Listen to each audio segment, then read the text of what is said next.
নমস্কার বন্ধুরা, আজকে আপেল দিয়ে স্যান্ডউইচ বানাবো। আপনারা দেখছেন জয়ার রান্নাঘর থেকে। আপেল স্যান্ডউইচ রান্না করে নেব। পাউরুটিগুলো প্রথমে আমি 4 পিস নিয়েছি। পাউরুটিগুলো প্রথমে সেঁকে নেব।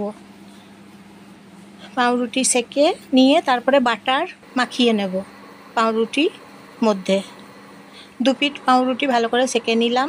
তারপরে বাটার দিয়ে পাউরুটির সাথে মেখে নিচ্ছি এবং আপেল দিচ্ছি। আপেল দিয়ে বাটার দিয়ে স্যান্ডউইচ বানিয়ে নিচ্ছি এইভাবে। সাবস্ক্রাইব করবেন, লাইক করবেন এবং বেল আইকন বাটনটা ক্লিক করবেন। আর কেমন লাগছে কমেন্ট করে জানাবেন। আপনারা সবাই নমস্কার নেবেন।